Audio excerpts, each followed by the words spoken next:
Ay,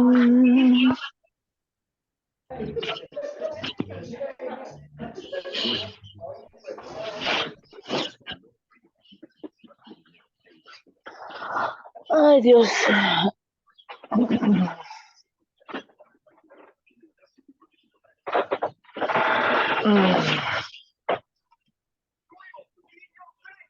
Muy buenas noches para todos. Bienvenidos a su clase, a su curso sobre cuidados de heridas y ostomías. Tenemos ¿dónde está mi Leti? A la maestra Leti Che, quien nos va a acompañar en esta formación. Les recomiendo mucho el manejo de los micrófonos, por favor, para que podamos tener un buen escenario para hoy. Entonces,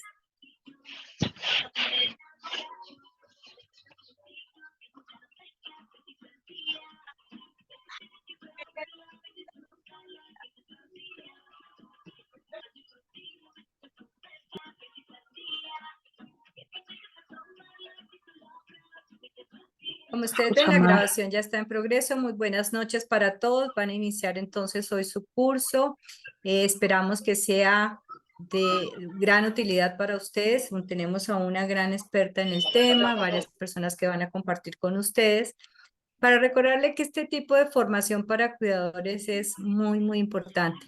Son esos temas en los cuales nos vemos abocados todos los días y realmente necesitamos conocer muchas cosas sobre ellas. Necesitamos entender, tener paciencia, necesitamos saber que hay cosas que van a cambiar, que van a necesitar de toda nuestra atención, y todo lo que van a aprender de ustedes va a ser de gran utilidad. Leticia, ¿ya eres anfitriona o todavía no? ¿Será anfitriona?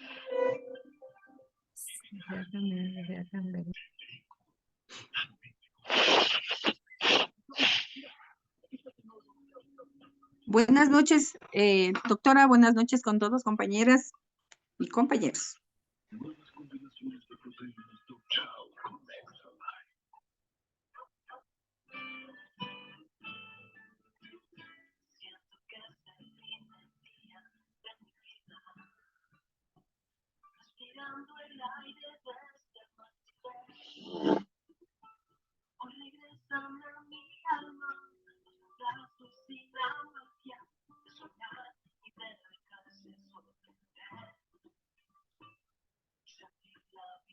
Ahora sí.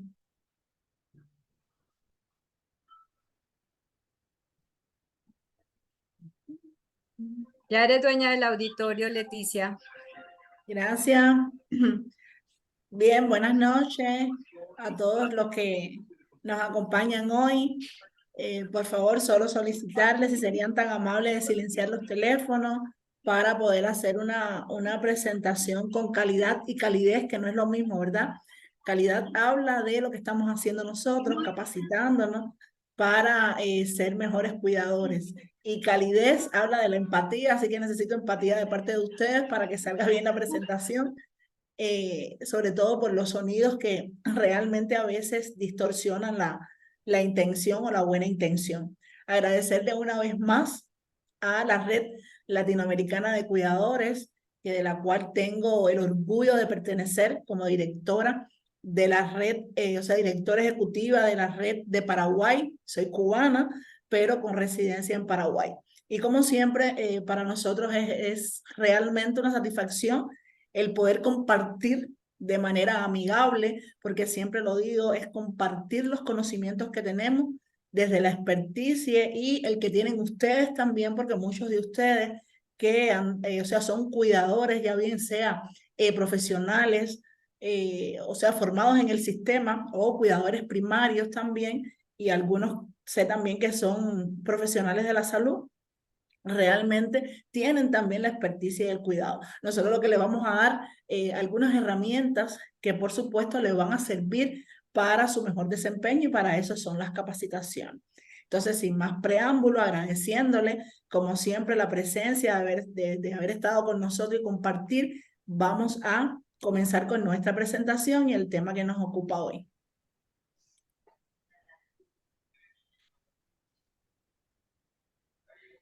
¿Se ve bien?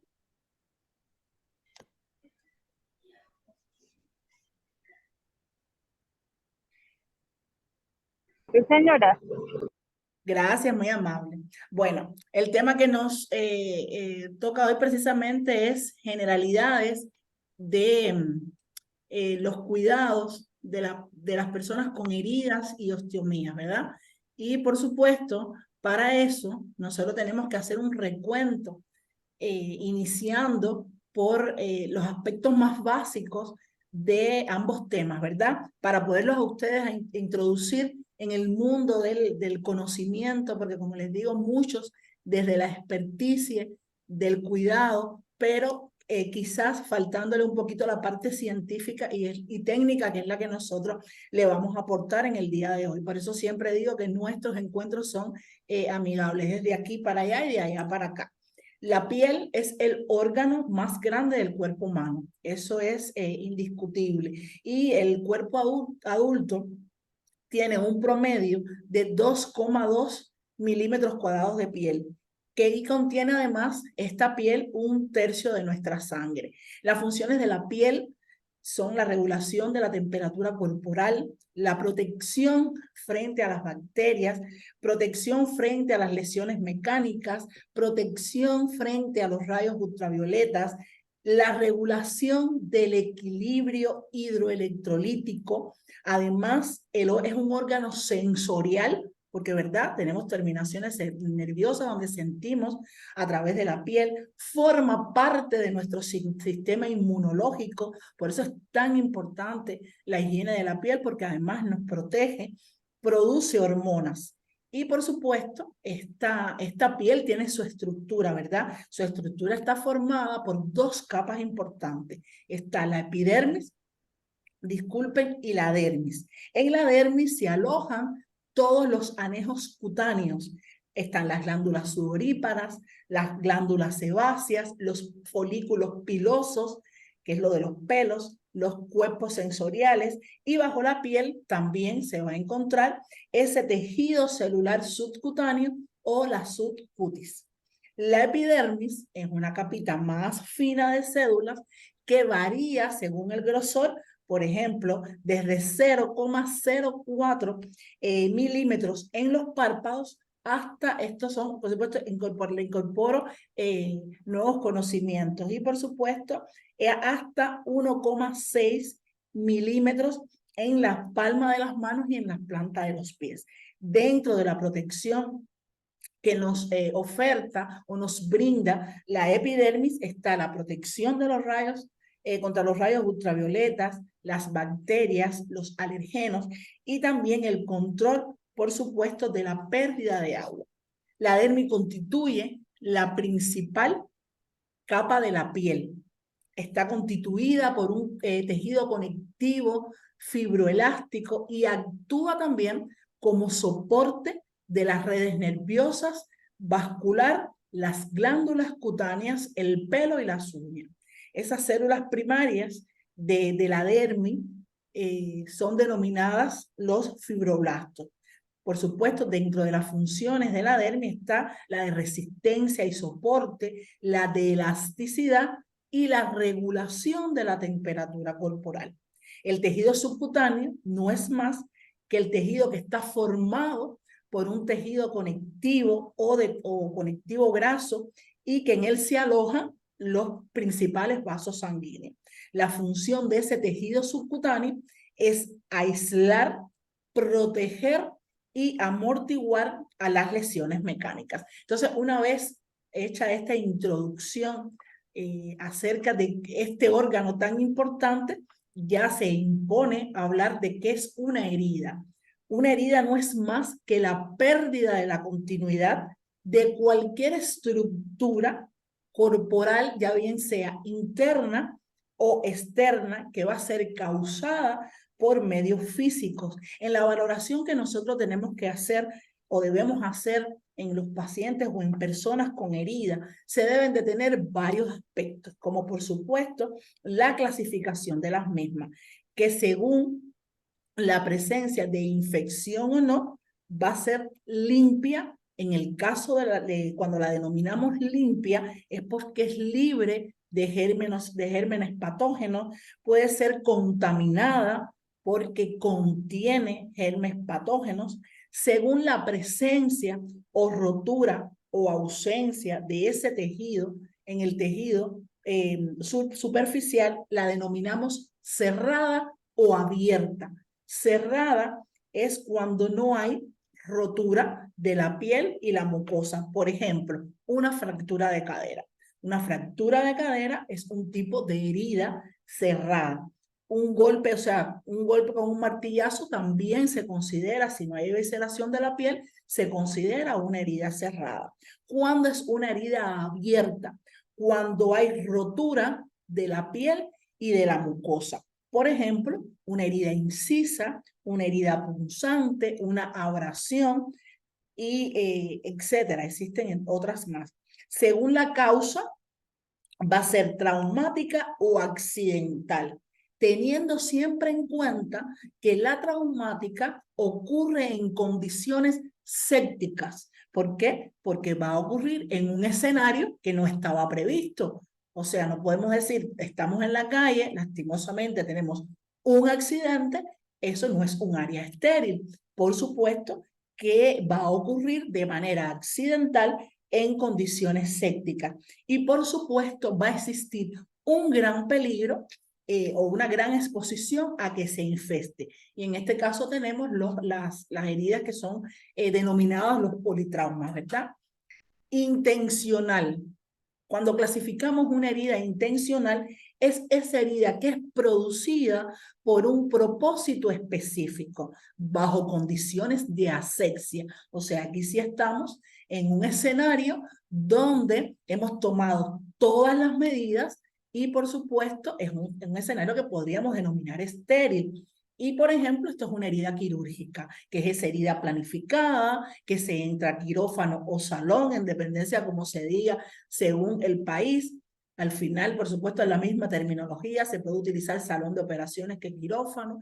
Y esta herida, disculpen, esta actividad sí sería programada, por tanto, nuestra herida que vamos a nosotros a proporcionar es una herida intencional. Según la manera en que ocurre, también tiene clasificación. Cuando sucede por abrasión, ocurre por una fricción o una raspadura. Esta es superficial y la capa externa de la piel o mucosas están lesionadas o raspadas.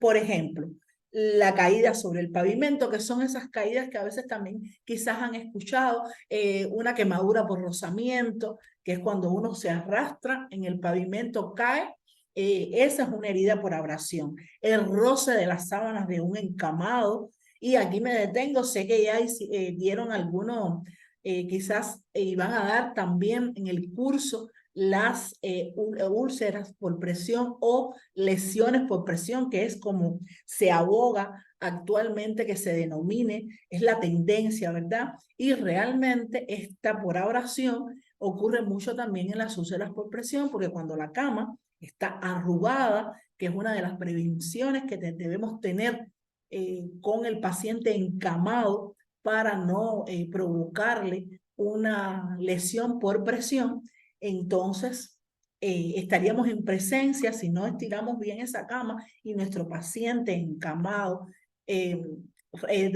sufre de ese tipo de lesión, estaríamos en presencia de un tipo de lesión también por abrasión. Está la contusa, que esta es producida por traumatismos violentos con agentes obtusos que al golpear algunas veces no desgarran los tegumentos y son de poca gravedad, aunque depende del lugar donde se haya producido.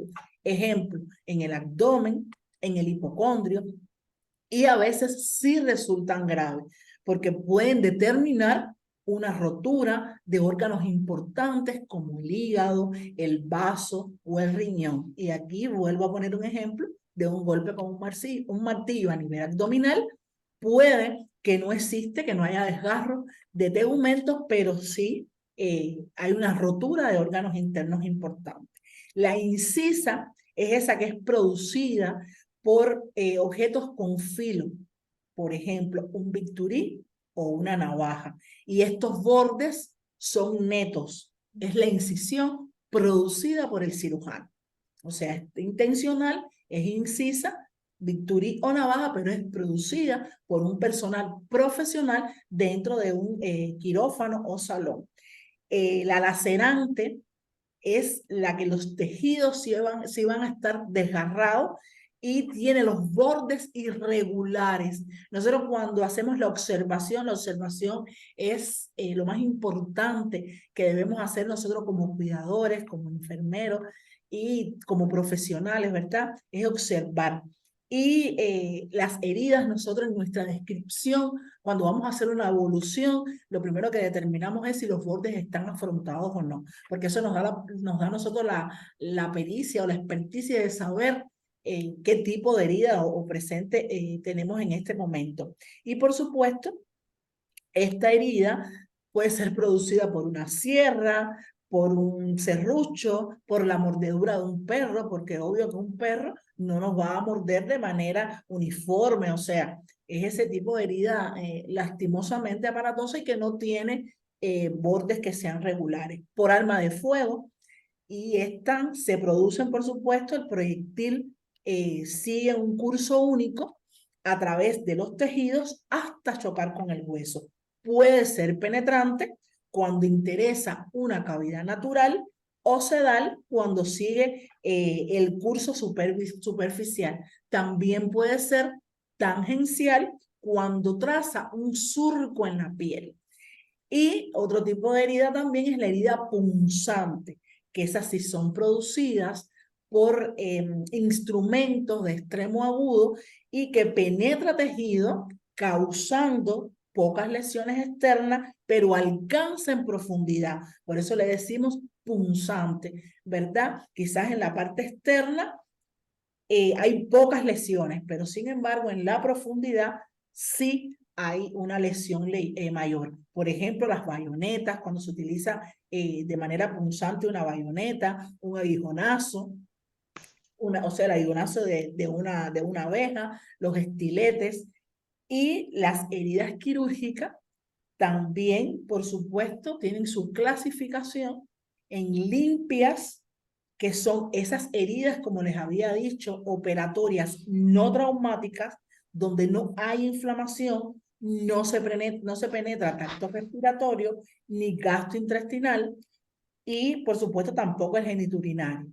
Y, por supuesto, generalmente son electivas, o sea, es esa cirugía ya planificada, como por ejemplo una cesárea por elección, que ya sabemos que es una cirugía que es planificada, una paciente cesárea anterior, ya esto es una cirugía que es electiva. Y por supuesto, estas electivas cierran generalmente por primera intención y no drenan. Ellas no drenan, o sea, esas van a cerrar por primera intención. Las limpias contaminadas son heridas operativas que son no traumáticas. Estas sí tienen penetración en el tracto respiratorio, gastrointestinal y geniturinario. Hay pequeñas transgresiones de la técnica, ejemplo, la amigdalectomía, las etnias, la prostatectomía, la histerectomía, ¿verdad? Son limpias, pero son contaminadas. ¿Por qué? Porque se penetra.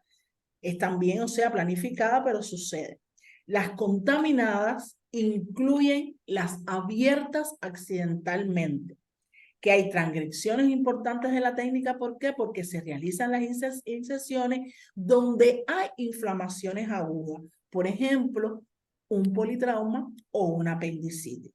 Y las heridas infestadas, los gérmenes causantes de la infección postoperatoria están presentes antes de la intervención quirúrgica. Por ejemplo, una peritonitis, heridas antiguas infestadas. Los signos de infección de las heridas, y esto es importante. Ojo, es lo que a nosotros nos da la medida de que estamos en presencia de una complicación de esa herida quirúrgica, y esto solamente se logra a través de la observación, independientemente de, por supuesto, de lo que nos refiere a nuestro dependiente, paciente, familiar. Es importante nosotros como cuidadores estar siempre y constantemente en la observación. ¿Cuáles son estos signos de infección? Calor, que el calor, o sea, cuando tocamos la zona, se debe al aumento de suministro de sangre en la zona, ¿verdad? Por eso siempre decimos una heridita que está caliente, ya tenemos que pensar en un signo de alarma. Rubor, que no es más que esa coloración roja que adquiere. Leticia, Dígame. es que yo no sé, yo no estoy viendo que pasen diapositivas, o sea, no sé si la estás pasando o soy yo la única que... No estoy pasando. Ah, bueno, listo, perfecto, ok. No se preocupe, no estoy pasando. Entonces, o sea, entre los signos de la infección, como les había dicho, está el calor, está el rubor, que es la coloración enrojecida de la zona, y que esta se debe a la dilatación de los vasos sanguíneos y el aumento, por supuesto, del suministro de sangre. El dolor, que es fundamental, por supuesto, el dolor referido y el dolor constatado, ¿verdad? Porque a veces el paciente nos dice, tengo dolor, y se está riendo, independientemente del umbral del dolor. Pero nosotros la observación sabemos realmente cuando un paciente está con dolor, porque el cambio físico que experimenta es importante y por supuesto nos llama la atención. Y por supuesto, este dolor es producido por el estímulo de los receptores a ciertas sustancias que son liberadas por esas células lesionadas. La impotencia funcional, otro de los signos. ¿Por qué? Porque, o sea, usted toca o el paciente dice, no me siento tal lugar, o sea, donde está sobre todo la herida. Y por supuesto, esta impotencia funcional es debido precisamente a ese dolor, a ese edema o tumefacción, porque a veces la zona está tumefacta. Proceso de curación de las heridas.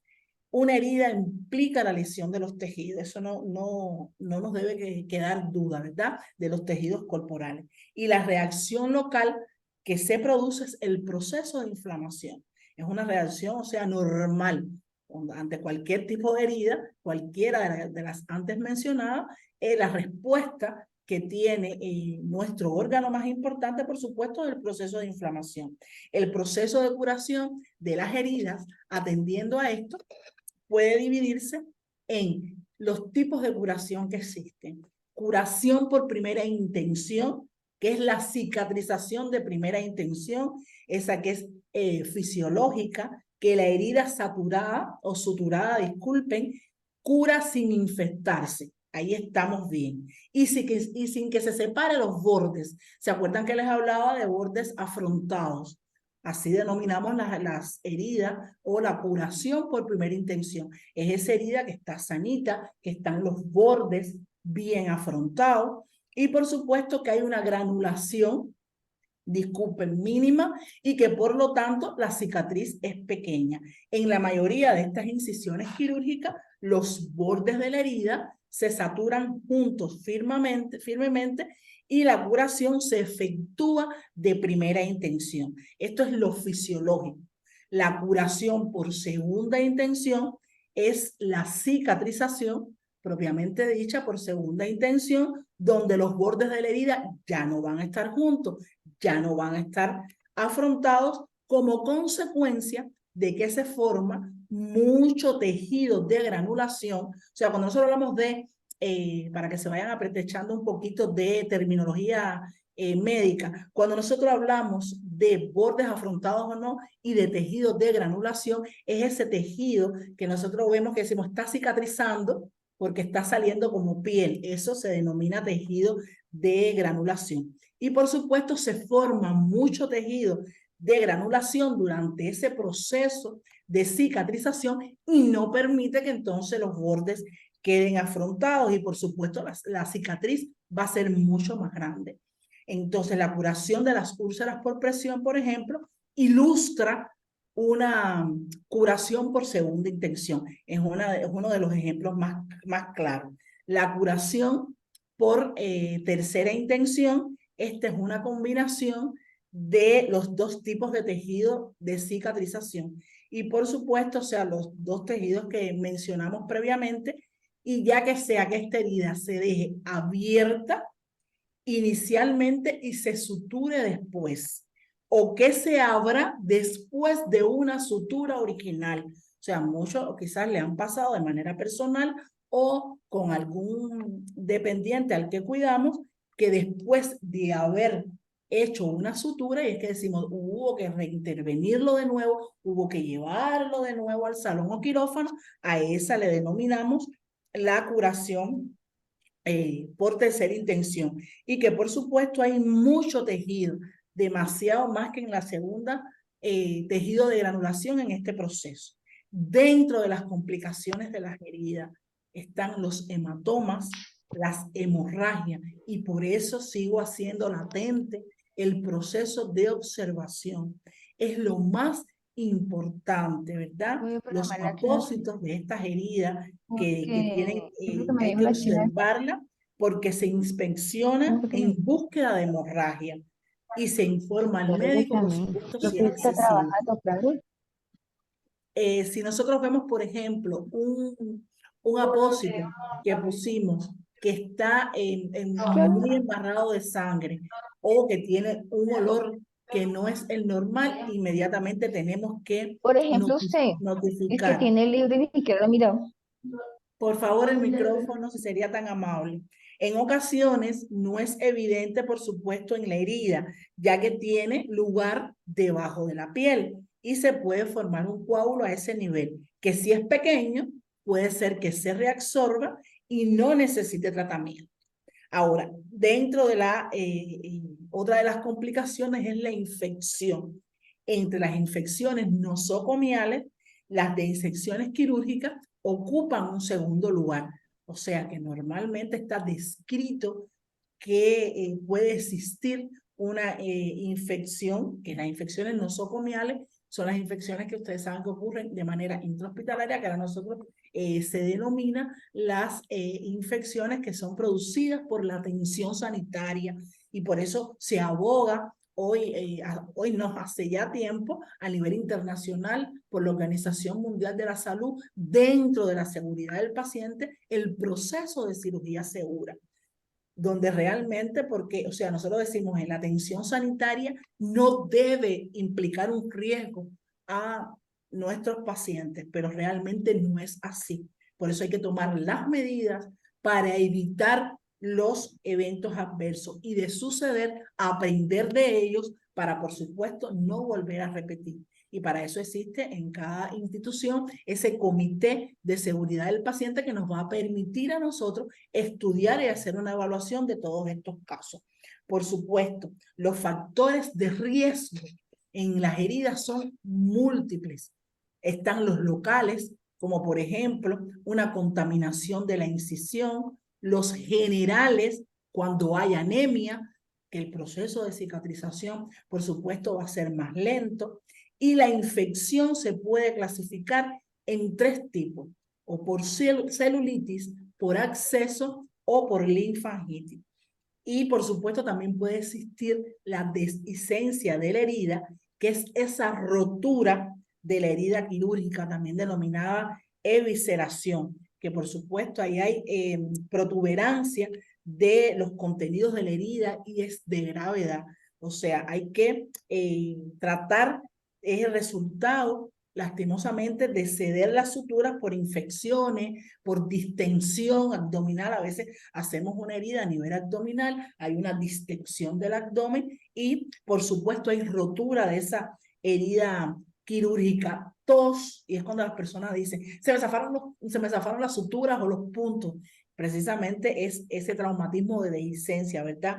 Por edad avanzada, por nutrición deficiente. ¿Y por qué por edad avanzada? Porque por supuesto que la piel tiene mucha más fragilidad capilar, de eso estamos claros. Y por supuesto, cuando ocurre Un ejemplo claro, cuando ocurre una evisceración de las asas intestinales, estas se deben cubrir con apósitos que estén estériles y humedecidos con solución salina estéril para nosotros poder mantener, por supuesto, esta zona libre de infección. ¿Cuáles son los factores que afectan la curación de las heridas? Tenemos factores locales como el riego sanguíneo, porque la sangre es la que transporta los productos o suministra los productos necesarios para la cicatrización y proporciona esos mecanismos para combatir las infecciones. Cuando, por supuesto, hay anemia, por eso es que no ocurre un buen proceso de cicatrización. Y o sea, o no rápido como quisiéramos nosotros de manera fisiológica. Y por supuesto, la infección está dentro de los factores que también afectan la curación, ya que la presencia o la persistencia de procesos infecciosos o cuerpos extraños a nivel local de la herida causan destrucción tisular. O sea, hay destrucción a través del tejido y en su consecuencia lo que hacen es que retrasan o anulan el proceso de cicatrización. Por eso es importante tener nuestra herida libre de infección. Por ejemplo, una infección estreptocóxica grave o una prótesis que puede destruir el tejido nuevo formando, o sea, ese tejido nuevo formado de reparación de manera que la herida vuelva a abrirse. Es lo que ya habíamos visto. La movilidad de los tejidos también es una de las causas o factores que afectan la curación de las heridas, porque esa inmovilidad de los bordes de la herida, que es muy importante, que no se movilice, por supuesto, para apresurar esa reparación de la que estamos hablando, curación de la herida y por consiguiente migración de ese tejido de granulación. El grado de magnitud o destrucción ística es otro de los factores que afectan la curación. Por supuesto, con una herida de mayor magnitud va a demorar y va a tener mucho más riesgo de tener complicación. Es un factor realmente condicionante de la reparación. Este es un proceso que mientras más larga y extensa sea esta herida, por supuesto más larga y extensa va a ser la reparación de esos tejidos. Lo primero, como les decía, es hacer una evaluación a través de la observación de esa persona o paciente que nosotros, que sufre una herida. Y al evaluar esa herida que sufre, lo primero que tenemos que hacer nosotros, el enfermo debe conocer la causa, el tipo y el momento en que ocurrió la herida. Normalmente, si está en un estado consciente, si no hay afectación a nivel cognitivo, debe saber, por supuesto, cuál fue la causa de la herida, en qué tiempo y en el momento que ocurrió. Si fue por traumatismo, se debe tener en cuenta, ojo, es importante, acuérdense que esa que ocurre por traumatismo es la que ocurre en un escenario que está totalmente séptico. Por supuesto, hay que tener en cuenta la posibilidad también de que existan partículas o cuerpos extraños, porque a veces chocamos contra, por ejemplo, cristal en los accidentes sobre todo, y de esa herida puede contener la presencia de esos cuerpos extraños. Entonces nosotros a la hora de suturar o limpiar la herida tenemos que tener esto presente, ¿verdad? Porque pudiera ser después constituir una complicación. Si la herida es quirúrgica, obvio que es una herida que está planificada y que se debe saber la fecha de esta operación, se debe saber su naturaleza, el sitio y la extensión de la herida y si se introdujeron o no taponamientos quirúrgicos en ese sitio, ¿verdad? Ahora, la observación de la herida. Como bien les decía, que la observación es lo fundamental que tenemos que hacer nosotros como cuidadores, como profesionales de salud. La observación es el método científico de la enfermería.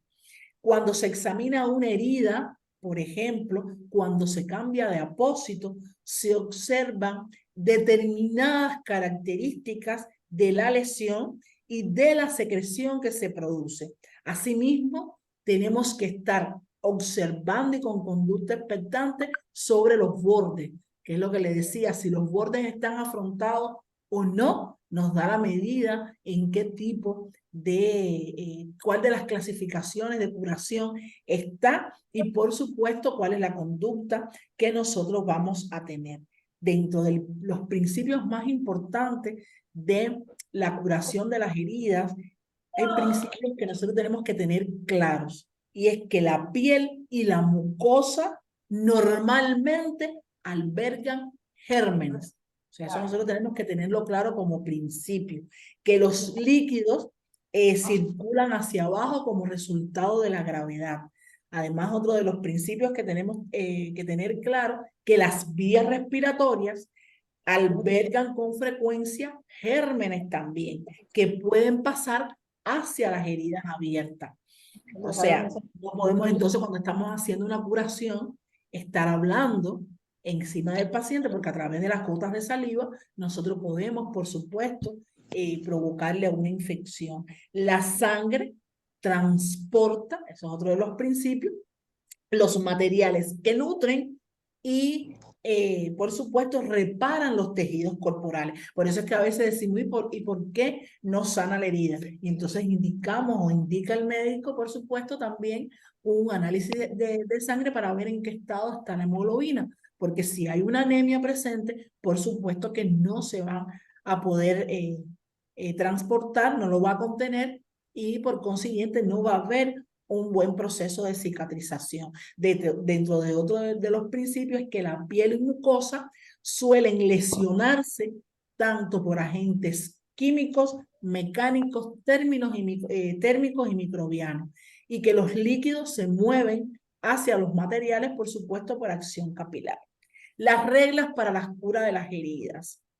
Cada torunda, ¿saben lo que es la torunda? Lo que se utiliza, ya bien sea de alcohol o, disculpen, de algodón o de gasa, se utiliza una sola vez para esa limpieza de la herida. La herida se limpia desde la parte superior hasta el fondo y a continuación se desecha esa torunda. O sea, no es que hacemos varias veces repetidas, no. Empezamos, terminamos y desechamos. Es importante este principio. Después de curar la herida, hay que limpiar la zona circundante, o sea, esa zona que está alrededor de la herida, hasta 5 centímetros aproximadamente es lo que se describe. Si no se utiliza guantes, hay que conservar lo ideal es que se utilice guante, pero le estamos hablando, por ejemplo, que suceda un traumatismo y que no dé tiempo. Conservar las puntas, por supuesto, de las pinzas hacia abajo para evitar contaminación. Las manos sin guantes contaminan el asa de las pinzas. Y, por supuesto, es importante saber que siempre hay que lavarse las manos cuando nosotros vamos a hacer cualquier proceder, porque también en las manos contienen muchísimos gérmenes y nosotros tenemos que proteger a nuestro paciente. Saber además que los guantes no son 100% de esterilidad, o sea, tenemos que hacer ese lavado de manos mecánico y de arrastre con agua y con jabón o con alguna solución alcohólica y después es que procedemos a ponernos los guantes. Porque a veces las personas dicen, bueno, ya sí, me puse los guantes y listo. No. El verdadero principio es que se haga un buen lavado de manos y después procedemos a ponernos los guantes. Al verter las soluciones sobre las heridas, se debe mantener alejado el equipo que está estéril. O sea, esto es en condiciones normales, ¿verdad? Vamos a hacer una cura. Ustedes saben que las gasas a veces vienen en algodón o se ha traído de algún lugar donde han sido esterilizadas. Por supuesto, nosotros esas soluciones que vamos a echar en las heridas deben estar alejadas del equipo estéril, ya que existe un peligro de que este material se nos contamine. Y a la vez que nosotros abrimos un material que está estéril y exponemos al medio ambiente, ya deja de estar estéril. Se puede utilizar en el caso que se pueda o improvisar si estamos en la casa y vamos a hacer nosotros una cura de la herida. Se debe tener, por supuesto, un carrito o una mesita, algo para nosotros preparar nuestro material. Y por supuesto, teniendo en cuenta las características de la herida, se debe realizar, por supuesto, las curas esas que sean asépticas primero y las sépticas al final. Estamos hablando, por supuesto, de una institución de salud. Nosotros no podemos empezar a curar al paciente que tiene la herida séptica. O sea, yo debo empezar a curar al paciente que tiene la herida libre de gérmenes y después posteriormente curo al paciente que tiene la herida contaminada. Eso es un principio que nosotros, por supuesto, tenemos que tener presente. No se debe hablar durante el procedimiento y si lo va a hacer, utilice necesariamente el tapaboca. Y es lo que le explicaba, en el tracto respiratorio existen gérmenes que están ahí circundantes, que forman parte. Normalmente, cuando nosotros empezamos a hablar a través de las microgotas de saliva, por supuesto que estamos exponiendo a la persona a contraer cualquier tipo de infección a nivel local. Para retirar el apósito de esas heridas, en el caso que estén cubiertas, se debe utilizar preferentemente una pinza. En caso de no existir, se puede hacer una pinza digital con mis manos y posteriormente, por supuesto, hacer el lavado de manos. Dentro de las precauciones generales de la cura de heridas, se debe realizar la cura alejada de los horarios de los alimentos. Hacer primero, como bien les decía, y hago mucho énfasis en esto, los que quizás trabajen en lugares donde existen más de una persona con o sea, que haya que curar, primero comenzar por las heridas asépticas, libres de infección, y después continuar con las heridas sépticas como último lugar. Aislar al paciente. Lo más recomendable es que el paciente esté aislado para nosotros, en primera, para poderlos proteger, tenerlo aislado y poder hacer la cura, ya bien sea en un cuarto de cura o en el caso del hogar, el lugar que ustedes designen, si es su habitación y demás. La herida, por supuesto, tiene que ser observada en todo momento. Y ya le dimos algunas herramientas, desde bordes afrontados, desde el tejido de granulación, desde los signos más importantes de infección, que son calor, rubor, dolor e impotencia funcional. Y por supuesto, debemos observar las suturas, si no están encarnadas, porque a veces, que como le dicen, no, se le encarnó un punto o una sutura, nosotros tenemos que ver cómo está la disposición de esa sutura. Dentro de la cura de heridas, las metas básicas para la acción que nosotros debemos tener en el cuidado de esa cura, por supuesto, es promover la cicatrización tisular. O sea, por eso nosotros tenemos que curar. O sea, tenemos que curar a nuestro paciente, hacerlo con todas las precauciones que le dijimos anteriormente, porque nuestro principal objetivo es promover que ocurra esa cicatrización tisular y nosotros debemos ayudar a ellos de una manera sana. Evitar el desarrollo de infecciones de la herida. Por eso es que siempre tenemos que estar en constante observación y, por supuesto, cumplir con las normas de asepsia y antisepsia que debemos tener a la hora de hacer una curación y promover la comodidad de la persona. Eso es lo más importante cuando nosotros estamos haciendo también una cura, proporcionarle ese bienestar y confort y, por supuesto, no sobreañadirle una situación lastimosamente, sobre todo en este caso de transmitir infecciones y demás, que ya sería algo sobreañadido a lo que ya está padeciendo. Por supuesto que nosotros tenemos que preparar primeramente, o sea, la organización en cada uno de los procederes que nosotros vayamos a realizar es fundamental, porque la organización de nuestro puesto de trabajo, y digo puesto de trabajo aunque seamos cuidadores familiares, porque se convierte en un puesto de trabajo también, la organización nos permite ahorrar tiempo y, por supuesto, evitar también las infecciones. Lo primero que tenemos que hacer nosotros es preparar el material. O sea, en esa mesita, tener nuestro material. Pero antes de preparar ese material, como bien les decía, lavarnos las manos.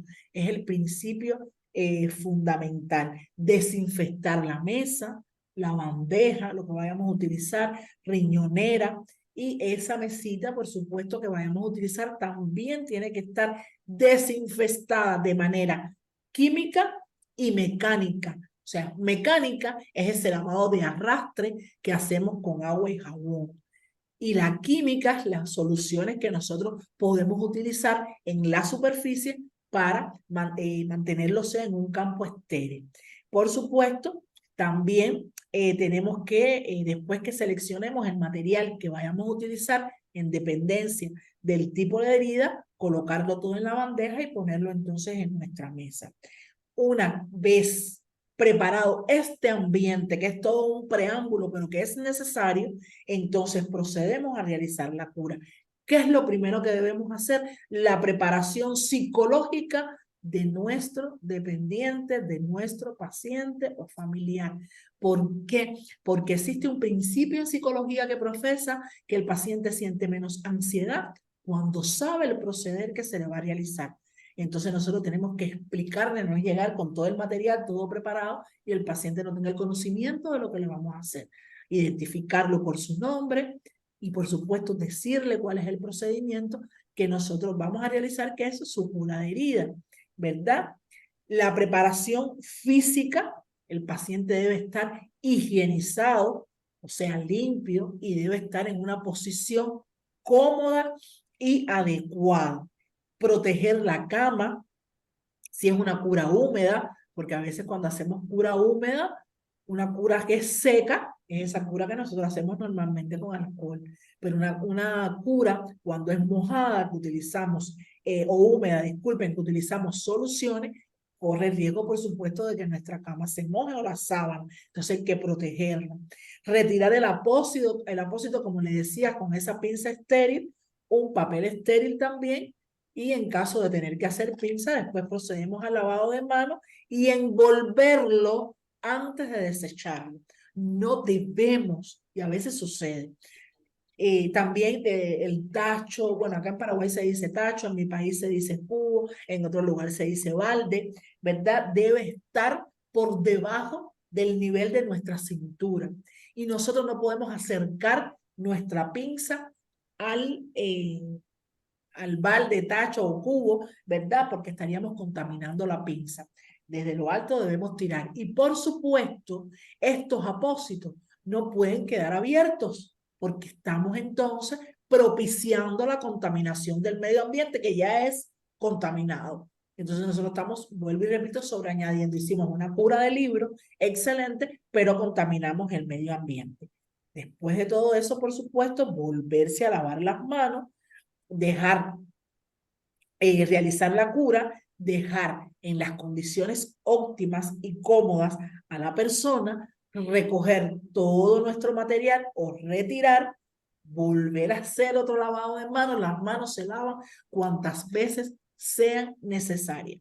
Y después, en el caso de los que somos profesionales de salud, que estamos trabajando en algún servicio, por supuesto que tenemos historia clínica. Debemos describir todo lo que hicimos durante el proceso de la curación y escribir además todo lo que observamos durante este proceso, para que quizás no tenga que hacer esa observación de enfermería, si tiene que tener esa memoria fotográfica donde debe decir los bordes estaban afrontados, no habían signos de infección, y eso nos da la medida a nosotros de proceso que estamos haciendo que está bien y nuestro paciente queda protegido.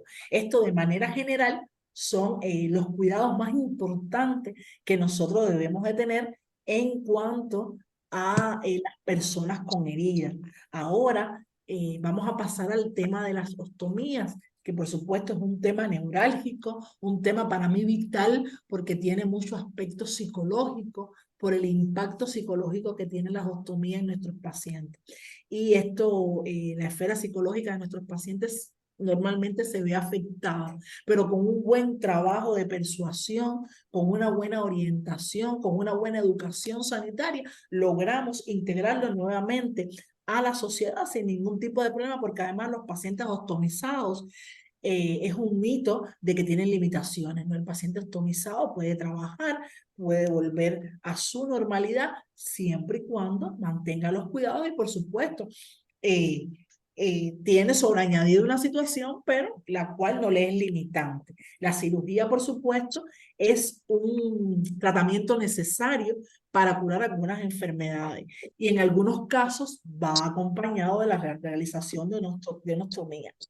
En ocasiones preocupa más la osteomía que la operación, produciendo miedo, incertidumbre e inseguridad. O sea, a veces no tenemos miedo de hacernos el proceder quirúrgico, sino qué es lo que viene después cuando me convierto en un paciente ostomizado. Por eso siempre la esfera psicológica de estos pacientes tenemos que tener paciencia, tenemos que tener empatía, ¿verdad? Como yo quisiera que me tratasen en igualdad de condición.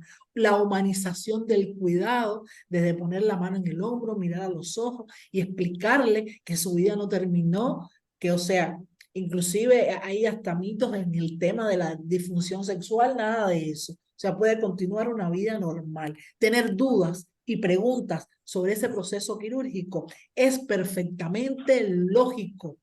Tenemos que tener consciente, como bien le digo, de una manera empática, tenemos que estar conscientes del cambio que va a experimentar. Y por supuesto, para eso también existe el equipo de salud, que también es encargado importante de esa preparación psicológica, de ese soporte o contención. Existen enfermeras que son ostomoterapeutas, o sea, que son las que se dedican a explorar y a servir de contención en toda la parte psicológica del proceso. Y por supuesto, son las personas, independientemente de que todos estemos preparados para eso, desde la experticia del cuidado y de la humanización del mismo, somos los que vamos a ayudar conjuntamente con la familia, por supuesto, después que le demos su buena educación sanitaria también, a afrontar este tipo de situación. Por supuesto, proporcionando la información. Es un derecho. Y el año pasado, el lema de la Organización Mundial de la Salud en cuanto a la seguridad del paciente fue demos voz a nuestros pacientes, donde tanto paciente como familiar es un derecho y es lo que se aboga en el mundo actual, de que sepan qué es lo que está pasando, de que aporten también cosas positivas al tratamiento y que si entienden y es necesario, busquen una segunda opinión. Es su derecho. Y por supuesto, hay que ver con la familia toda la información que necesiten después de esta intervención. Después de la cirugía, como bien les decía, es normal que el paciente experimente esta inseguridad. Se enfrenta, recuerden, a una situación nueva e inicia un nuevo proceso de aprendizaje. Poco a poco, con el apoyo nuestro, va a ir ganando en seguridad, confianza e independencia en el cuidado de su estómago. Y después, por supuesto, vamos a pasar, que ya voy a empezar a pasar las diapositivas, y vamos a pasar a ver los conceptos más importantes relacionados con eso. Es necesario que se tome conciencia por parte de nuestro paciente, nosotros tenemos que ayudarlo a ellos, de que la ostomía es una solución a un problema de salud importante. O sea, no es un capricho, es un problema de salud importante que la solución es necesariamente hacer este proceder. Y supone un cambio, por supuesto, en la imagen corporal, pero sigue siendo la misma persona y puede seguir realizando y llevando el mismo estilo de vida que antes de la intervención, solo que tendrá que incorporar algunos cuidados del estómago a su rutina diaria y tener en cuenta algunos aspectos en su alimentación. El resto puede hacerlo de manera normal. La mayoría de las personas que se practican o tienen que hacerse la osteomía se plantean las mismas dudas en la fase inicial. Siempre nosotros hemos hecho estudios de investigación con pacientes ostomizados en los principios y, por supuesto, ya posteriormente cuando reciben la educación sanitaria, y el cambio es ostensible, la percepción que logramos y el impacto psicológico que logramos en ellos de una mejoría y un estado de satisfacción. aunque en un principio, por supuesto, la ostomía parece un procedimiento bastante drástico, no debemos poner en duda de que ha sido la mejor manera de resolver una situación que impedía un funcionamiento normal de su intestino o aparato urinario. Y nosotros en la medida que nos hagamos creíbles, nosotros en la medida que nos apertrechemos de estos nuevos conocimientos como están haciendo ustedes hoy desde la capacitación, nosotros entonces tenemos y seremos capaces de podérselo transmitir. Por supuesto, sin duda, se van a centrar más bien en cómo será su vida futura y cómo va a resolver la convivencia con la ostomía. O sea, cuando nosotros le explicamos, realmente ya deja entonces de existir la preocupación y entonces empiezan a replantearse ese futuro y cómo adaptarme a vivir con la ostomía en el caso que sea permanente, porque también la hay temporal. Y llega un momento que logran, por supuesto, hacerse los cuidados de manera autónoma. A veces ya no nos necesitan. Estamos nosotros, por supuesto, para indicar, para orientar, para seguir siendo continuadores de ese proceso, pero logran realmente poder de manera autónoma ellos mismos realizarse esos cuidados. Incluso llegan a comprender que han recuperado la libertad de disfrutar de una vida normal, que no hubiese sido posible con su enfermedad. Yo consideré necesario hacer este preámbulo en cuanto a la esfera psicológica, independientemente que después sé que habrá un momento en que se va a tocar también el impacto psicológico que tiene la ostomía en los pacientes, porque, como les dije, era necesario. Se hacía necesario para que nosotros pudiéramos entender un poquito quizás la conducta del paciente ostomizado, que no es que sea un paciente hostil ni de difícil manejo, es que a través de este tratamiento que es necesario, sin lugar a duda, para conservar su integridad, ellos también experimentan sentimientos de frustración. Por eso lo más importante en un paciente ostomizado es observar su estado, independientemente de los cuidados de la ostomía, es observar, visualizar y servir de contención en el aspecto psicológico. ¿Qué es una ostomía? Es una derivación quirúrgica que se realiza para crear una abertura que se denomina estoma y que se hace desde un órgano interior del cuerpo hacia el exterior, ¿verdad?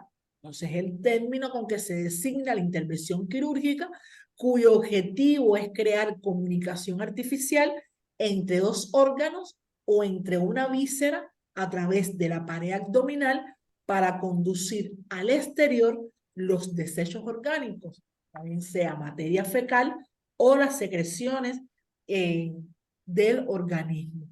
¿Cuáles son las clasificaciones de las ostomías? En dependencia de la función, están por nutrición, por drenaje y por eliminación.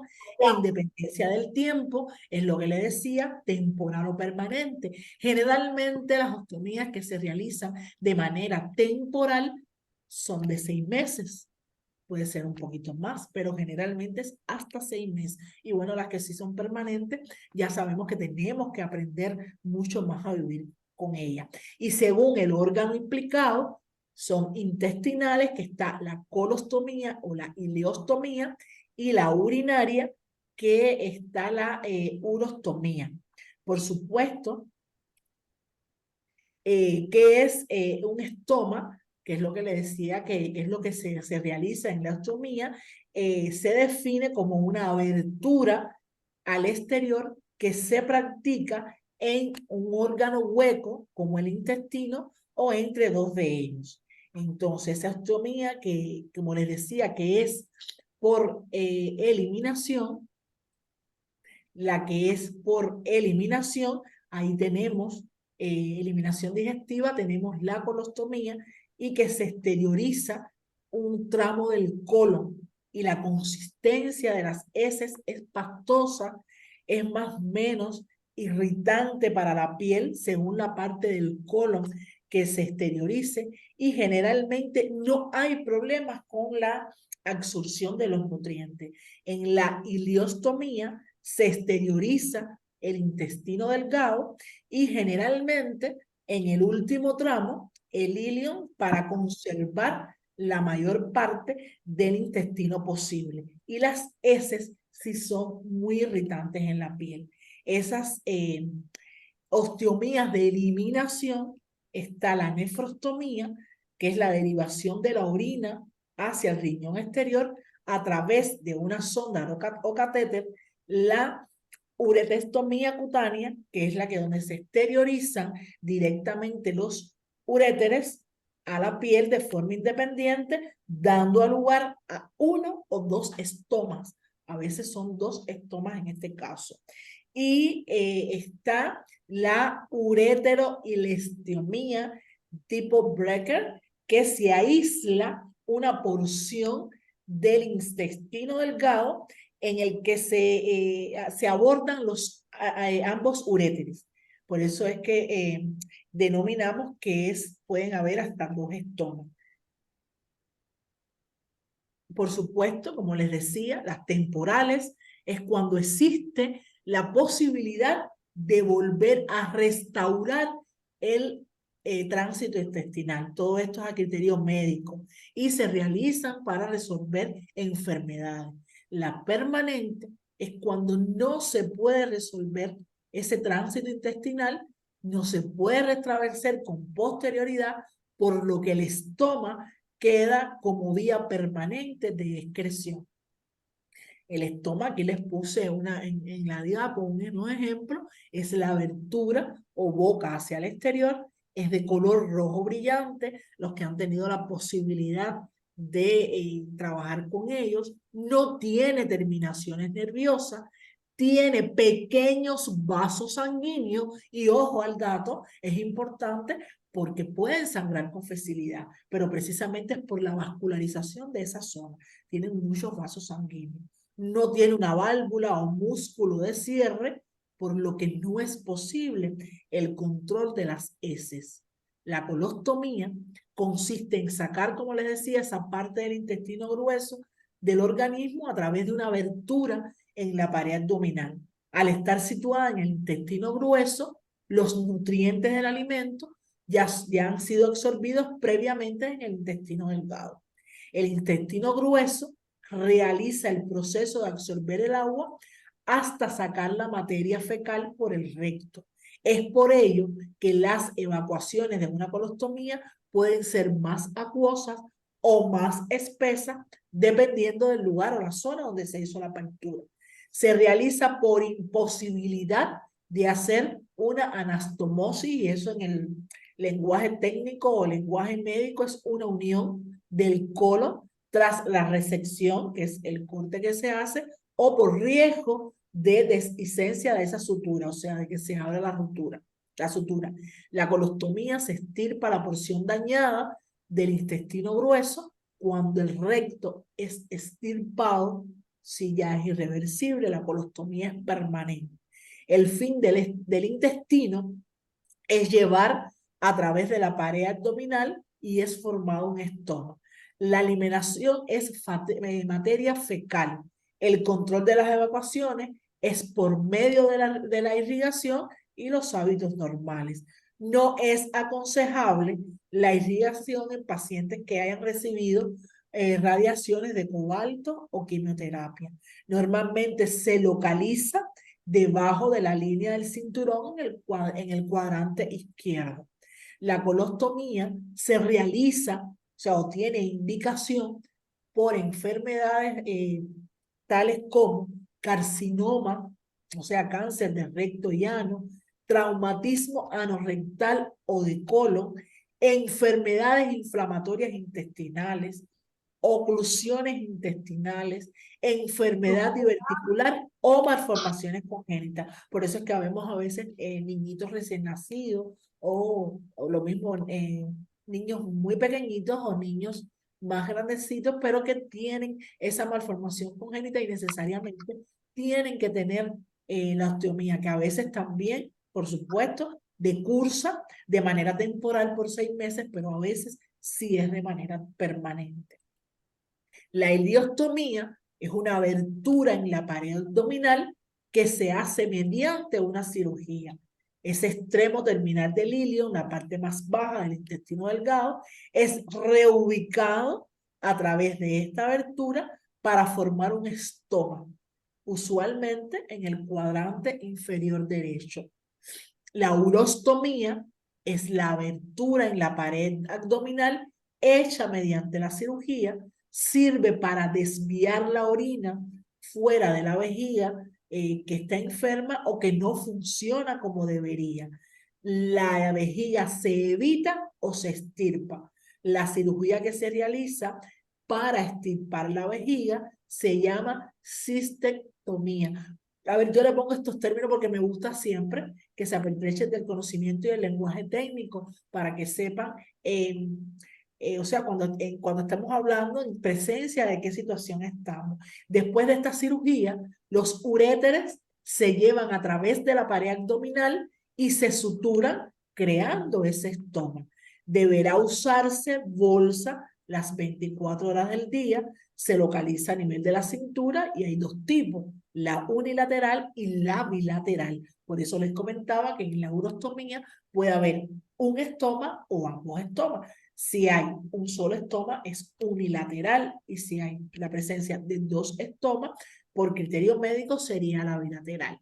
Y aquí les puse también los ejemplos. Aquí tenemos el ejemplo de cada una de las urostomías. Dependiendo de la porción del colon abocado al abdomen, la colostomía puede ser ascendente, que es cuando se coloca del lado derecho del abdomen, y en este caso solo una sección corta del colon permanece activa, lo cual implica que el producto será de una consistencia líquida y tendrá muchas enzimas digestivas. Por eso puede tender a quemar la piel por esa presencia de enzimas. Será necesario usar una bolsa con drenaje a todas horas. Se tendrá que proteger la piel de esos desechos, porque por supuesto pueden quemar e infectar la piel. La salida de esas heces pueden ser, de las heces fecales pueden ser líquidas o pastosas, y la bolsa puede ser de una pieza o abierta de dos piezas. La colostomía transversal es la colostomía que se realiza en la parte superior del abdomen, ya sea en medio o hacia el costado derecho del cuerpo, y este tipo de colostomía permite que la materia fecal salga del cuerpo antes de que alcance el colon descendente. Esa salida de heces va a ser más pastosa o semiformadas, o sea, semimoldeadas. Y la bolsa que se puede utilizar es la bolsa abierta de una pieza, cerrada de una pieza, la abierta de dos piezas o la cerrada de dos piezas, porque saben los que hemos trabajado con este tipo de pacientes que existen varios tipos de bolsa. Y aquí yo les puse un ejemplo, los ejemplos de bolsa. Los sistemas colectores pueden ser de una o tres piezas en función de si el sistema va unido a la bolsa o no, o si lleva un clip de seguridad en el cierre del aro. Ahí le puse un ejemplo de una bolsa de una pieza con protección dérmica y con drenaje. O sea, espectacular porque tiene protección de la capa de la piel. Esta es la bolsa de dos piezas con drenaje, el reborde para el sistema de dos piezas, que este sería el disco, y un clip que les puse para bolsa de drenaje. La aplicación de la bolsa, se ajusta la bolsa en el anillo del disco adhesivo, empezando por la parte inferior y moviendo sus dedos hacia arriba en forma circular hasta su acoplamiento total, y después se cierra el clipper presionando los extremos del mismo hasta oír un clip. Dentro de las complicaciones tenemos la necrosis, que es la muerte de esa zona, o sea, la muerte del tejido, el edema, la hemorragia, la dehiscencia, que es el fallo de la sutura, o sea, dehiscencia es cuando se abre la herida, las fistulizaciones o evisceraciones, el prolapso, que es cuando se sale el intestino al exterior a través del estómago, y esto es una complicación grave. La estenosis es cuando se reduce, estenosis, reducción, el diámetro del estómago. Los granulomas, que es la aparición de tejido cicatricial alrededor del estómago, artrógenos, que es la herida producida por el manejo de la osteomía y la hernia. Dentro de las complicaciones precoces tenemos los edemas, que estos edemas pueden aparecer post cirugía aproximadamente a las 2 semanas, y para eso lo que debemos aplicar son compresas frías. La hemorragia, que para detener la hemorragia, por supuesto, una gasa fundamentalmente con agua fría para que haga vasoconstricción y una ligera presión, y por supuesto todo esto acudir a o sea, acercarnos a una institución de salud. La necrosis, que es ese color negro parduzco del estómago, la necrosis es muerte de los tejidos, ¿verdad? La dehiscencia, miren aquí como les puse un ejemplo, que es esa separación mucocutánea del estómago. Dentro de las complicaciones tardías está la estenosis, que es el estrechamiento, como les había dicho anteriormente. O sea, estos son la evidencia gráfica de la explicación que les había dado anteriormente. El estrechamiento de la luz del estómago a través de esas dilataciones manuales. Miren cómo ese estómago se va reduciendo. Los granulomas, que son esas pequeñas masas no neoplásicas en torno del estómago. Ahí está, que puede doler. Y por supuesto, podemos usar el nitrato de plata para ella y evitar el traumatismo al cambiar la bolsa. Y ahí le pongo ejemplo de granulomas, de visceración y de hernia. ¿Cuáles son los cuidados del estómago y de la piel? La higiene. En primer lugar, igual que la cura de la herida. Lo primero que nosotros tenemos que hacer es preparar todo lo necesario para poder realizar la higiene. Preparar nuestra área de trabajo. Un papel absorbente suave, toallitas húmedas también, que por supuesto evitar esas toallitas húmedas que tienen incorporados los aceites grasos, como los protectores de la piel, porque podrían por supuesto dificultar la adhesión posterior del dispositivo colector. Un jabón neutro, el agua que sea un agua templada, una toallita suave, y algunos pacientes quieren un espejo para verse el estómago, y es un derecho que nosotros tenemos que darle. Por eso yo siempre pongo dentro de la técnica, cuando le explico a mis estudiantes, un espejo, ¿verdad? Para que si desean verse su estómago, es su derecho. Por favor, el micrófono que está encendido, gracias. Entonces, por supuesto, tenemos que tener a mano el nuevo dispositivo que vamos a poner, y para colocar después de esa higienización, ya bien sea una bolsa de una pieza o la placa, o si se utiliza el sistema de 2 piezas. La bolsa de basura es importante para recoger o retirar todo el desecho, tijeras curvas también, porque si se utiliza un dispositivo que es una placa o una bolsa, nosotros tenemos que recortar. Y cualquier otro accesorio que usted vaya a utilizar, como la plantilla medidora del estómago, porque hay personas que sí utilizan la plantilla medidora del estómago. Está también un cinturón que se puede poner, y el protector cutáneo, etc. O sea, todos los aditamentos que usted vaya a utilizar para realizar esta cura. ¿Cuál es el procedimiento? En primer lugar, antes de retirar la bolsa, si se trata de una bolsa abierta o con válvula de vaciado, vaciarla. Es lo primero que hay que hacer para evitar que ese contenido se derrame. Despegar esa parte adhesiva del dispositivo de arriba hacia abajo, separándolo suavemente, y vamos a sujetar la piel con la otra mano para evitar ese tironamiento brusco que puede, por supuesto, producir una lesión. Después desechar directamente esta bolsa en la basura. Algunas veces la piel puede verse más rosada, más roja o más oscura inmediatamente después de quitarse este dispositivo. Esto debe desaparecer en unos minutos. Por eso también es muy importante la observación durante la cura. Es el momento ideal para hacer la observación durante esa etapa de higienización y cura. Se debe limpiar los restos de heces que se tengan, o el papel, con papel absorbente o con una toallita húmeda, como le dije, que no contenga estos elementos grasos, o lo que a usted le resulte más cómodo, o sea, con lo que vaya a realizar. Lavar el estómago y la piel que está alrededor del estómago con agua templada, jabón neutro, utilizando una esponja que sea suave y sin frotar.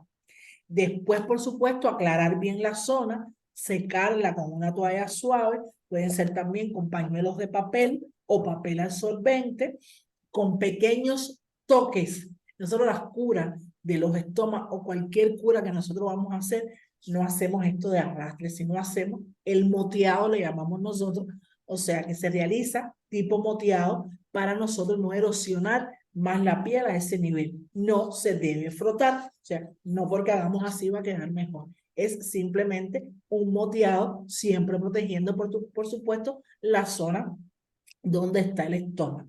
Es posible, como les decía, por la cantidad de irrigación y vascularización que hay en la zona y esa cantidad de vasitos sanguíneos que existen, es normal que durante este procedimiento el estómago se manche con un poquito de sangre durante esta higiene. No se alarme, no pasa nada. Si es un poquito, por supuesto, si es un sangramiento activo, obvio que tenemos que tomar conducta. Por eso hay que realizar esa limpieza suavemente. Si tras la limpieza sigue el sangrado, entonces si vamos a presionar con esa esponjita humedecida en agua, que esté una agüita fría, no helada, durante unos minutos para, como les dije, actúa también como vasoconstricción y debe dejar de sangrar. Ahora, es el momento ideal para observar que la piel y el estómago están en buenas condiciones y, por supuesto, comprobar el tamaño de la plantilla medidora del estómago. Si existe pelo alrededor del estómago, debemos cortarlo con la tijera. Esa tijerita que pusimos también dentro de nuestro material. No se debe hacer con cuchillas para evitar, por supuesto, cortes y heridas. Se puede también limpiar el estómago en la ducha. Hay pacientes que se limpian los estómagos en la ducha sin ningún tipo de problema. Se puede realizar con la bolsa o sin ella. Y por supuesto, los dispositivos deben quedar separados para poder, resisten el agua. ¿Cuáles son los tipos de dispositivos? Como bien yo les decía, están las bolsas abiertas, porque según la denominación es según el sistema de vaciado.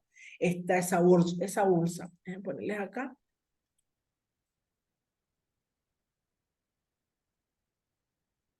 Está la bolsa que es abierta y que se utiliza fundamentalmente para las ileostomías y que dan la posibilidad de evacuar el contenido de las heces, o sea, el contenido, disculpen, las veces que sea necesario por la parte interior de la bolsa y son adecuadas para esas heces que son líquidas o semilíquidas. Están las bolsas cerradas, que estas se van a utilizar habitualmente para la colostomía y son las adecuadas para esas heces que son sólidas y su consistencia más pastosa, que son bolsas termoselladas, ¿verdad? Y se necesita una para cada uso y se realiza el cambio de esta bolsa de 2 a 3 veces el día o en los casos que sea necesario. Están las denominadas bolsas con grifo, que esas se van a utilizar para las urostomías, porque permiten vaciar la orina de manera fácil a través de ese grifo varias veces al día también y tienen la posibilidad de conectar esa bolsa recolectora de orina a la cama para recoger también la orina durante la noche. Y por supuesto también se puede poner a nivel de la pierna y puede tener la bolsa puesta y por supuesto hacer el proceso también de llenado. Y por supuesto llevan esa válvula de drenaje que permite ese vaciado y una válvula de antirreflujo que consiste en un sistema que hay en el interior de la bolsa que evita el reflujo de la orina para evitar las infecciones, ¿verdad? Están las bolsas como la que vemos aquí en la diapositiva, la bolsa de una pieza, que el adhesivo de este tipo de bolsa se pega a la piel periostomal, o sea, alrededor del estómago, y va sellado a la bolsa, por supuesto, que recibe el efluente. Los adhesivos llevan resinas naturales o sintéticas con hidrocoloides, ¿ya? Para proteger esa piel periostomal, o sea, es la piel que está alrededor del estómago. Son más flexibles y discretas para llevar. Esa bolsa de una sola pieza. La bolsa de 2 piezas tiene una placa y también tiene además esa placa o base adhesiva que se coloca también alrededor del estómago y se puede mantener, en este caso que es de 2 piezas, se puede mantener de 2 a 3 días. Y por supuesto, sin ningún tipo de problema, cumpliendo por supuesto también con las normas de higienización, que es importante. Entonces, en el manejo de todos estos dispositivos es importante la limpieza y hacer la colocación correcta del nuevo dispositivo ya recortado, ¿verdad? Y previamente al tamaño justo del estómago. Por eso hay quien utiliza el medidor del estómago. Antes de colocarlo, se recomienda calentarlo un poquito con las manos para que este hidrocoloide se adhiera correctamente a la piel. El modo de colocación es de abajo hacia arriba, dependiendo del estado de la piel que rodea el estómago. Por eso es importante siempre la observación y ver cómo está esa piel que está alrededor del estómago, que no haya granulación. La elección del dispositivo ya será de 1 o 2 piezas en dependencia, ¿verdad? Ahora, de una pieza son más cómodos si la piel que rodea el estómago está íntegra y aguanta bien los cambios frecuentes del adhesivo. Eso ya es a criterio. Y la de 2 piezas, la placa adhesiva puede mantenerse, como les había dicho, de 2 a 3 días, provocando menos lesiones alrededor de la piel que le rodea. Entonces, realmente ya esto sí sería a elección. En el caso del disco que está ahí, que es el disco convexo, por supuesto, este está indicado en esos estomas que son planos y que están hundidos con pliegues, porque estos o sea, ejercen mayor presión sobre la piel, este disco, y sobre esa piel que rodea el estómago, y deben ser vigilados por, sobre todo, profesional de salud que se dedique, o sea, estomoterapeuta, para evitar las úlceras por decúbito. Sobre todo eso se utiliza mucho en los pacientes que estén encamados. Dentro de los consejos que nosotros damos dentro del cuidado, es que el estómago preferentemente debe limpiarse a diario y siempre que se requiera el cambio de bolsa. Si tenemos esta duración 2 o 3 días y está bien, no vemos ningún signo de alarma, perfecto. Pero lo más recomendable es que debe mantenerse siempre limpio y que debe ser a diario. No es necesario usar jabón para limpiar alrededor del estómago, pero si prefiere, o sea, utilizarlo, debe ser un jabón que tenga un pH neutro para la piel. Acuérdense que nosotros tenemos que cuidar la piel y al menos 5 centímetros de esa área que circunda alrededor del estómago. Por supuesto, evitar aceites, no se puede utilizar aceite, perfumes, desodorante, ya que a veces, por supuesto, pueden causar irritación de la piel o impedir después que el adhesivo de nuestra bolsa de elección pegue. El enjuague, por supuesto, del jabón debe ser un buen enjuague alrededor del estómago, ya que el residuo también de jabón puede evitar que quede bien adherido la bolsa y puede también, por consiguiente, traer irritación ahí a nivel de la piel. Si se usa alguna pasta que a veces usamos como aislante. Debe ser, por supuesto, una pasta que sea leve, que sea fácil de eliminar antes de mojar el área y, por supuesto, podamos sacar con facilidad. Algunas personas suelen utilizar un spray para eliminar los adhesivos, pero hay que retirarlo bien en la limpieza cuando se realice para que no queden esos restos que impidan que pegue el adhesivo, o sea, el dispositivo nuevo. No se debe utilizar ningún antiséptico, ni colonias, ni lociones o cremas que no sean recomendadas por el personal de salud. O sea, el osteoterapeuta le va a decir cuáles son las soluciones que se pueden usar, el médico, la enfermera. Siempre hay que secar bien la piel antes de poner, por supuesto, el dispositivo, y todo este tipo de lociones y demás pueden causar irritaciones, por supuesto, y dificultar la adhesión de ese dispositivo. Si vamos a utilizar un cinturón, porque hay quienes utilizan cinturón para mantener más protegida la bolsa, debemos tener en cuenta que ese enganche del cinturón debe ir hacia arriba para evitar las lesiones en la piel, o sea, no debe quedar en la parte posterior y que tenga la presión adecuada, independientemente que los dispositivos sean de una o de dos piezas, si quieren utilizar el cinturón.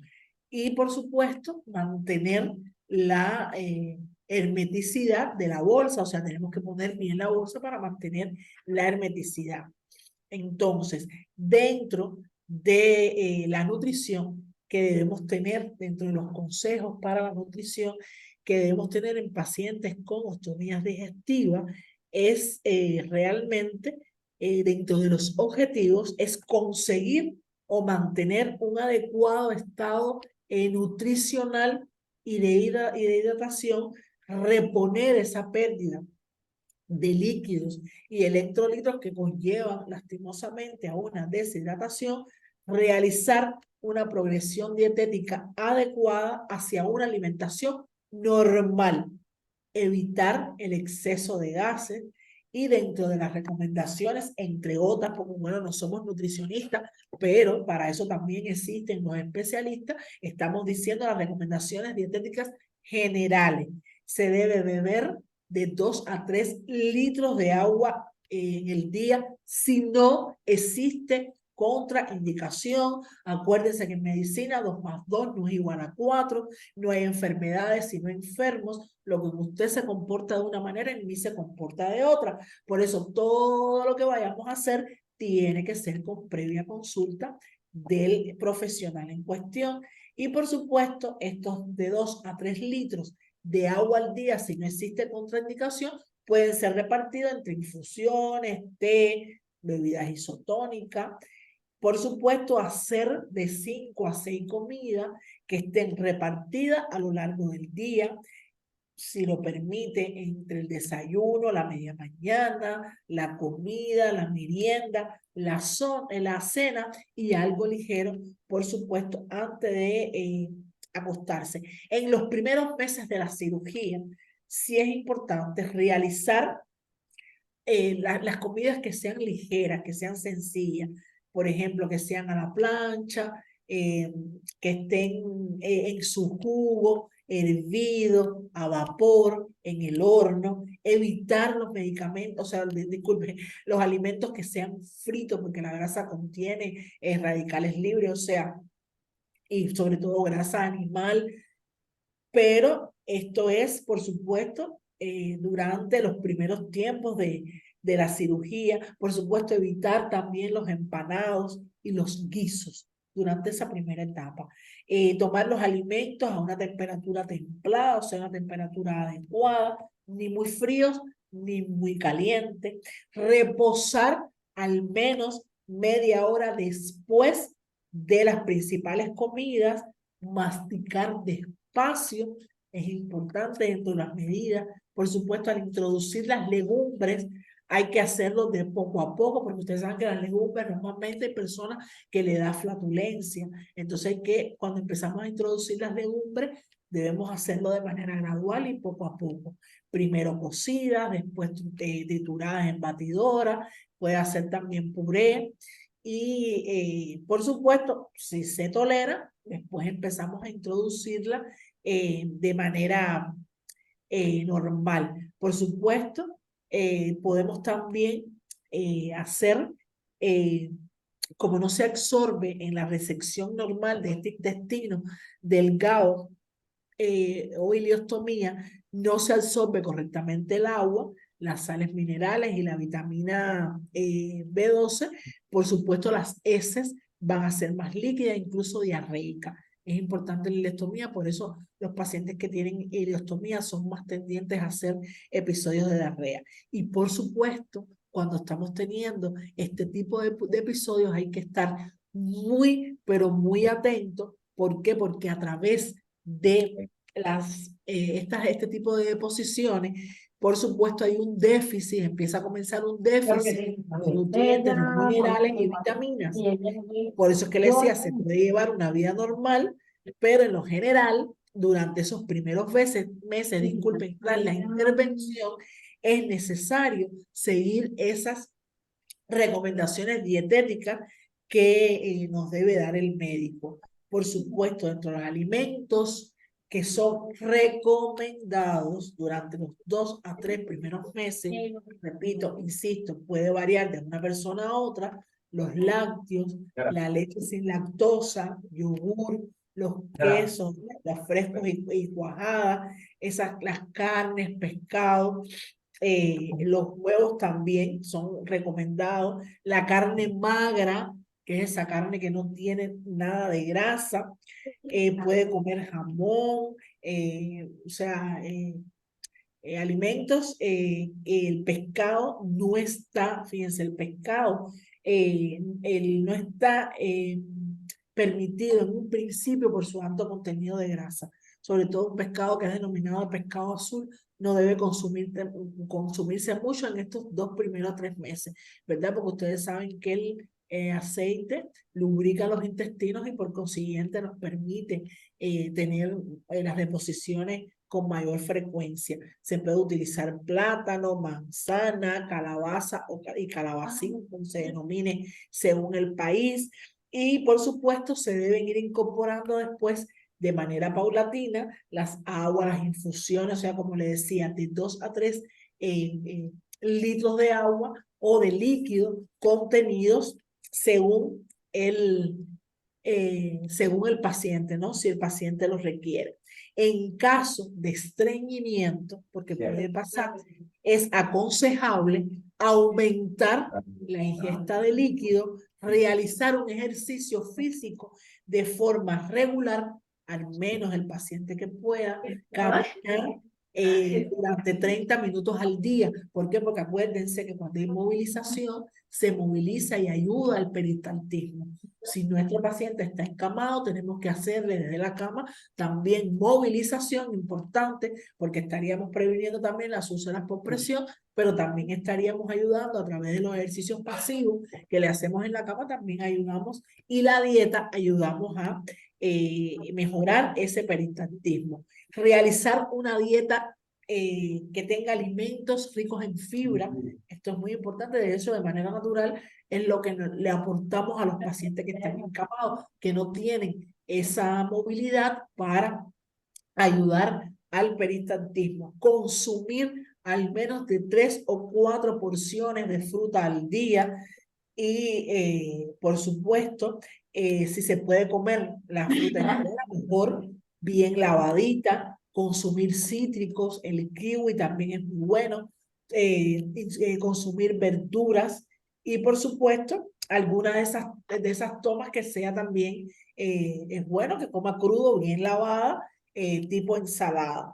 El pan y las pastas integrales, realmente como consejo para los pacientes que todavía tienen ostomías neurológicas, una vez recuperado de la intervención quirúrgica, también podrá llevar una dieta normal y con todo tipo de alimentos, sin problema ninguno, sin ningún tipo de alimentación, en dependencia del paciente. Existen algunos alimentos, como la remolacha, los colorantes alimenticios y los medicamentos determinados como los antibióticos, algunas vitaminas que pueden modificar el color de la orina. Y eso lo sabemos. A veces nosotros consumimos remolacha y empezamos a orinar y nuestra orina se torna de color rojo. Entonces, todas estas cosas nosotros tenemos que tenerlo recogido en la anamnesis. O sea, estoy orinando de color rojo.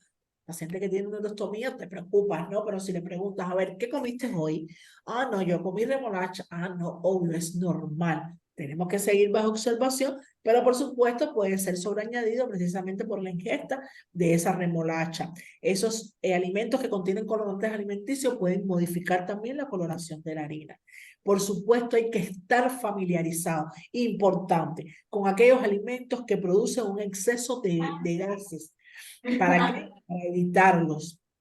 Por supuesto, dentro de ellos está la col, el coliflor, la brócoli, repollo, porque son los nombres que normalmente a nivel internacional se utilizan, la cebolla, los ajos, las carnes grasas, los espárragos, los huevos también dan este tipo de flatulencia también, o sea, de gases, los quesos que son fermentados, las legumbres enteras con la piel, ay, que también le provoca lo mismo, el pepino, las bebidas gaseosas, las especies y hasta masticar chicle.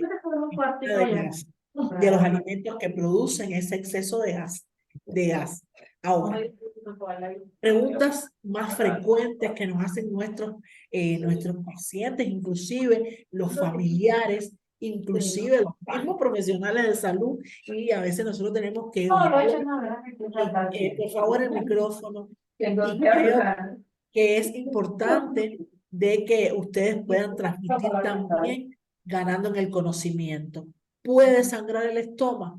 A veces puede haber una ligera salida de sangre, como bien le expliqué, debido a los gases sanguíneos. Tengo que hacer una dieta especial. Su sistema digestivo sigue estando capacitado para una digestión normal, ¿verdad? Si se le ha realizado una colostomía, su dieta debe ser de manera normal, siempre tomando las precauciones, esos de 2 a 3 primeros meses. ¿Me puedo duchar con la bolsa? Puede ducharse o tomar un baño, si así lo prefieren, llevando la bolsa puesta o habiéndola retirado anteriormente. Esto último, si la retira anteriormente, por supuesto, previamente, resulta beneficioso porque ayuda a mantener sana la piel. Cuando las heces son líquidas, es mejor ducharse manteniendo la bolsa puesta para evitar las posibles pérdidas. ¿Puedo seguir trabajando? Es otra de las preguntas que nos hacen nuestros pacientes ostomizados, ¿no? Y de los cuidados psicológicos que le dan. La presencia de una ostomía no impide a una persona el regreso a su trabajo. Una vez recuperado de la intervención, se puede incorporar de manera normal. No obstante, si en su trabajo realiza grandes esfuerzos físicos o adopta posturas que requieren un excesivo uso de los músculos abdominales, es posible que en su momento sí se le sea sobreañadida incapacidad laboral, pero precisamente por la incidencia que hay a nivel de la región abdominal de ocurrir una complicación debido al esfuerzo físico. Puedo usar la misma ropa. Las bolsas ofrecen un nivel importante de discreción que le permite usar casi todo tipo de ropa. Por supuesto, únicamente si se debe tener precaución en las prendas que opriman directamente al estómago y a la bolsa. Y algunos hombres que están ostomizados, por ejemplo, nos referían en nuestra investigación que evitan esto sustituyendo el cinturón por unos tirantes. O sea, todo esto son recomendaciones a punto de partida de las investigaciones que nosotros hemos realizado. ¿Puedo ir a la playa?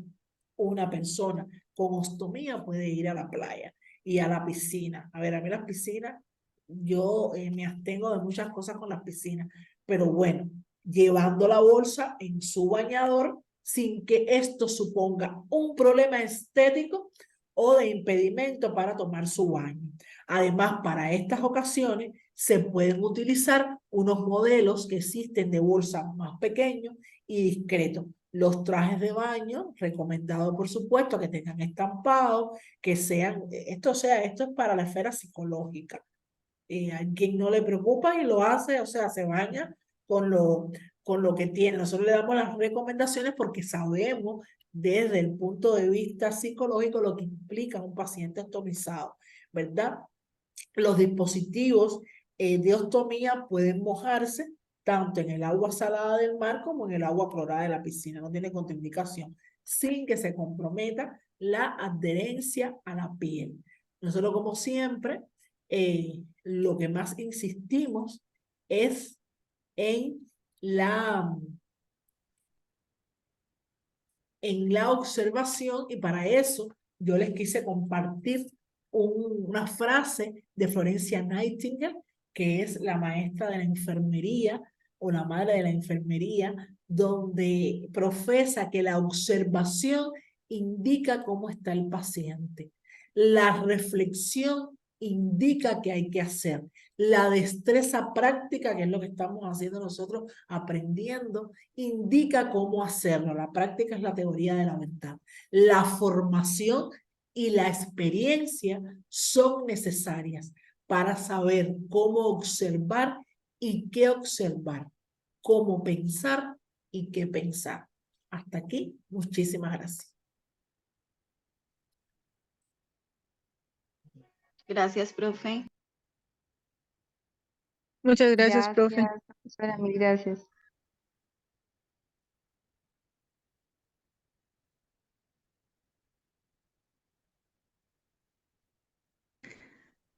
Gracias. Gracias a ustedes, espero que bueno que les haya servido para poder incorporar nuevos conocimientos y por supuesto para renovar lo que ya tienen, porque sé que algunos también ya son profesionales o que están en formación o cuidadores que tienen experticia también en el cuidado.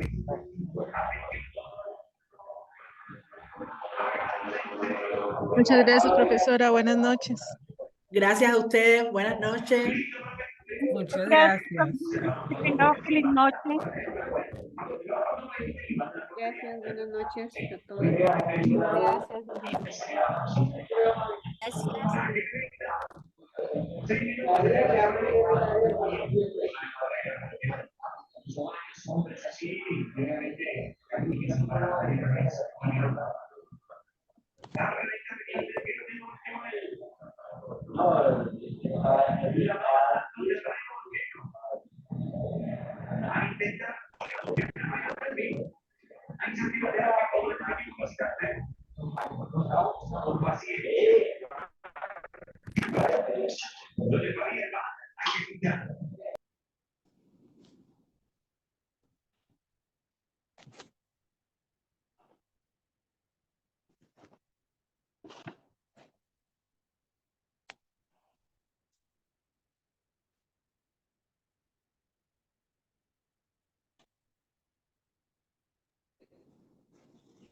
Gracias, profesora, por compartir sus conocimientos. Fue muy interesante su charla. Que pase buenas noches.